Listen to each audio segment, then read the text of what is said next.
bom com vocês? Voltei aqui hoje, numa quarta-feira, como prometido, pra continuar a saga de vestibular.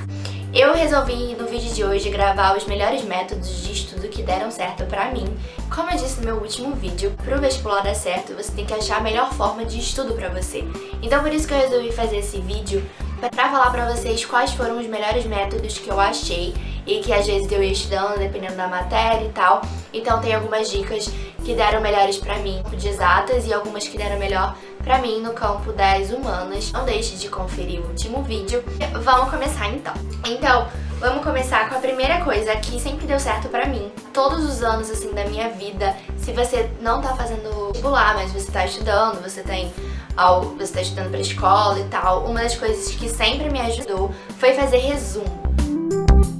O resumo não é tipo assim, você copiar do caderno e colar a mesma coisa que vai dar certo. Não vai dar certo se você fizer assim. Você tem que fazer o resumo de acordo com o que você acha que é importante, você considera importante. Então eu sempre grifava antes o livro e aí eu pegava uma mistura do caderno, uma mistura do livro e, por exemplo, no caderno às vezes o professor colocava em tópico. Aí eu ia no tópico e no livro eu abria o tópico e ia escrevendo de acordo com o que eu lembrava da aula, de acordo com o que eu tinha estudado. Por isso que é muito importante a dica que eu disse de não deixar a matéria acumular e sempre estudar no dia que foi dada a matéria, porque a sua mente está muito fresca e que você lembra. Pra colocar no resumo é uma ótima coisa.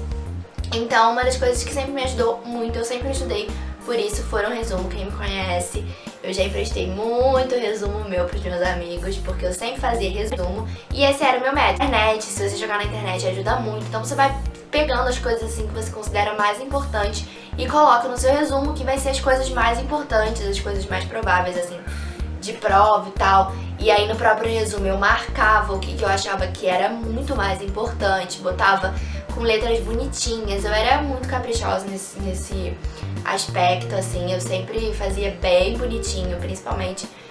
Não, exato, também fazia. Eu fazia bem bonitinho, tipo, com cores vibrantes pra destacar e ficar diferente, assim, as coisas mais importantes das coisas menos importantes. O segundo método que eu acho que é super importante é refazer as provas. Não importa se você também tá fazendo vestibular ou se você tá estudando pra outra coisa, assim. Refazer as provas é muito importante, principalmente no vestibular. Você pegar pelo menos uns 5 anos antes, assim, do seu ano. Por exemplo, a gente tá em 2016, então pega desde 2011, assim, as provas, porque normalmente tem uma chance de cair muitas questões parecidas, muitos tópicos, assim, que eles sempre abordam. Uma das coisas que me ajudou muito foi, pra cada matéria, ver qual índice de assunto que mais cai. Por exemplo, biologia. Mais cai mutualismo, depois... não lembro de quantidade de biologia. Mais cai mutualismo, aí depois mais cai negócio ecológico, sabe? Comparar, assim, quantas questões, por exemplo, no Enem caíram de mutualismo desde 2011 e 2012. Pode dar um trabalho, vai levar um tempo, por exemplo, do seu final de semana, mas vai ser muito importante pra você ver, porque às vezes você tá estudando uma coisa que, tipo assim, a chance daquilo cair é, tipo assim, 0. Então pra que você vai ficar estudando aquilo, sabe? Você pode passar o olho, prestar atenção na aula, dar uma estudada em casa, mas você não precisa ficar focada naquilo, porque não vai adiantar nada. Ou pelo menos refazer as provas e ver como é que são as questões, conhecer a prova. Conhecer a prova que você vai fazer é uma das coisas mais importantes, porque, por exemplo, aqui no Rio, como eu já disse no último vídeo, tem o vestibular estadual e o Enem, que o Enem são todas as federais. Então conhecer a prova do Enem e conhecer a prova do vestibular estadual é muito importante, porque elas são muito diferentes. Então o que vale para estadual não vale para o Enem, o que vale para o Enem não vale para estadual. Então você precisa saber qual prova que você vai fazer para estudar melhor e para ter um bom desempenho nas duas, porque as questões são muito diferentes, o assunto que aborda é diferente, a especificação é diferente. Pelo menos ano passado era, não sei como é que tá esse ano, mas é muito importante você conhecer a prova que você vai fazer. Outra coisa muito importante, quando você estiver refazendo as provas, cronometrar o tempo. Cronometrar o tempo é muito importante, porque aí você... normalmente as provas de vestibular têm tempo. O Enem, então, é uma prova muito desgastante, um saco de fazer, que requer muito tempo, requer que você esteja muito concentrada durante aqueles 5 horas, 4 horas de prova. Então é muito importante que você cronometre o tempo. Você pegar Ah, agora eu vou trancar a porta do meu quarto, vou pegar a prova de vestibular que eu tenho que fazer e vou ver quanto tempo eu tô fazendo aquilo.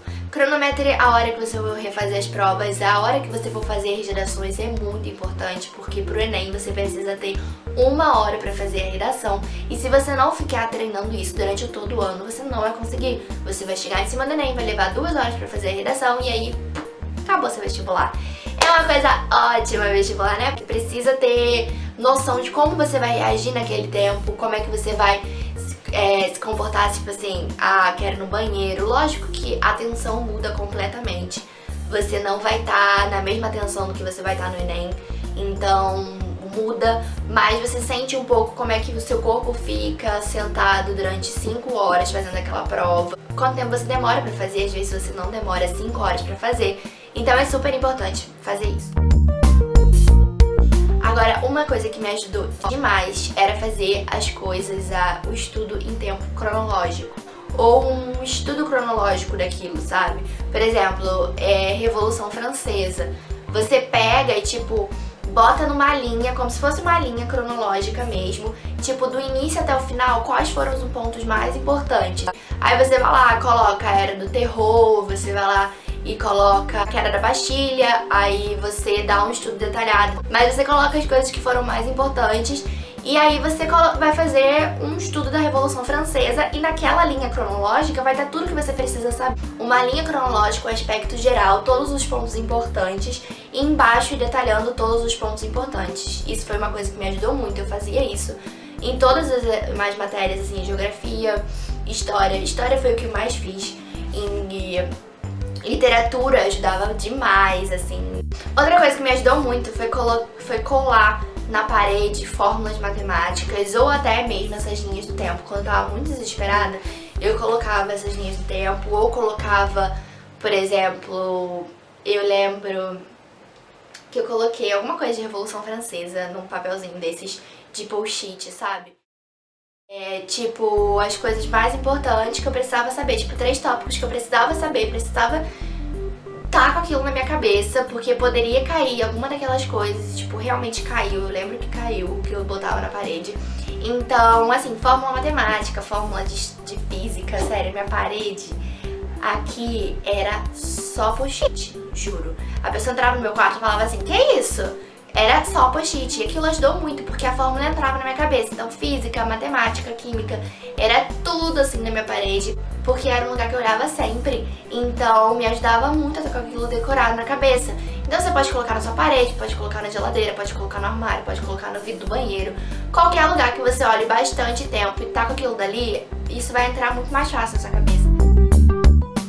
Outra coisa muito importante que me ajudou muito também, principalmente em assunto assim de redação, nos assuntos que caem mesmo, porque o Enem e o vestibular não tão específico, no meu ano foi bem específico, tava bem difícil o Enem, pelas provas que eu tinha feito passado, tava muito mais difícil. Mas ele não costumava ser uma prova muito específica, era muito assuntos assim, em geral, assunto que a sociedade precisa saber, assuntos que a sociedade precisa debater. Uma forma de você estudar é debater com seus amigos, debater com as pessoas que estão ao seu redor os assuntos do cotidiano, os assuntos que são importantes. Por exemplo, a questão da mulher que caiu ano passado no vestibular. Essas coisas é muito importante você falar com seus amigos. Eu conversava demais. Eu tive 2 amigos que, tipo, a gente conversava... Eu tenho 2 amigos. A gente conversava demais sobre os assuntos, assim, que estavam na atualidade. A gente tentava adivinhar o tema do Enem. A gente praticamente adivinhou, porque o meu amigo no início do ano falou assim, o tema vai ser mulher, tenho certeza. E, tipo, foi. E a gente conversou muito sobre isso. Então, foi muito mais fácil de fazer a prova, ter o tema da redação, debater temas que podem aparecer na prova do Enem. É muito importante. Conversar com o professor, conversar com amigos ou que não estejam prestando vestibular, mas que se interessem pelo assunto. Você vai aprender, você vai estar estudando de uma forma leve, mas você vai estar estudando, sabe? Mas muito importante que eu fazia e meus amigos ficavam tipo, nossa, não acredito que você fez. Isso ajudou muito na hora de fazer a redação. Eu fiz a redação muito mais tranquila, porque eu já estava acostumada, que são fazer no mínimo 3 redações por semana. Você vai falar assim, vou desligar o vídeo dessa garota agora, eu vou ouvir o que ela tá falando. Mas sério, gente, ajudou muito eu fazer 3 redações, eu fazia no mínimo 3 redações por semana, assim, segunda e quarta e sexta, e no sábado normalmente eu tinha simulado no colégio, então eu fazia, então fazer assim, uma média de 4 redações. Mas no mínimo 3 redações era o suficiente. Então você faz 3 redações, leva para um professor, não precisa ser professor de redação se o professor de redação for ruim. Você leva para um professor de literatura, para um professor de português e tal. Leva para os seus amigos também. A opinião dos meus amigos me ajudava demais, porque era um olhar de uma pessoa que estava fazendo também. E aí eles falavam, eu acho que você pode melhorar nisso, eu acho que você errou nisso. Eles também mostravam pra mim. Isso ajudava também. Ler a redação dos outros ajuda você a pensar na sua redação. Você também cronometrando esse tempo de fazer a redação vai ajudar. Eu tenho certeza, isso foi uma das coisas que assim, eu não tenho dúvida que me ajudaram no meu ano do vestibular. Outro método de estudo que me ajudou muito também foi ver filme. Na véspera do Enem, eu só vi filme. Durante uma semana do Enem eu não estudei, eu fiquei vendo filme. Ou fiquei vendo um canal aqui no YouTube que era de um professor que eu assistia, já tinha visto a aula dele, eu gostava bastante. Eu vou deixar aqui embaixo. Eu não sei se ainda tem ou se ele ainda tá fazendo, não sei se tipo tá lá, mas eu vou tentar deixar aqui embaixo. Se eu achar, eu deixo aqui embaixo pra vocês. Porque ele pegava alguns filmes assim pra gente, você pensava, olhava o filme e pensava na matéria de uma forma natural. Você começava a imaginar assim alguns filmes que você começava a imaginar a história que você tinha estudado e que tava ali, sabe? Então isso foi uma das coisas muito importantes que me ajudaram demais. Então é isso, pessoal. Eu espero muito que vocês tenham gostado desse vídeo. Essas foram algumas dos meus métodos de estudo. Eu só contei realmente os que eu fiz. Eu espero muito que vocês tenham gostado desse vídeo. Como eu disse, todas as quartas de maio vai ter vídeo sobre o vestibular para tentar diminuir um pouquinho dessa coisa horrível que vai estar passando nesse ano. Então, na próxima quarta-feira vai ter outro vídeo aqui no canal. E eu espero muito que vocês assistem e voltem aqui. Não se esqueça de se inscrever no canal, que aí vocês vão saber quando eu vou liberar o vídeo novo. Não se esquece também de assistir o outro vídeo, eu vou deixar aqui nos cartõezinhos e aqui na descrição. Siga lá no Instagram, que eu sempre aviso quando tem vídeo novo. E é isso, até o próximo vídeo.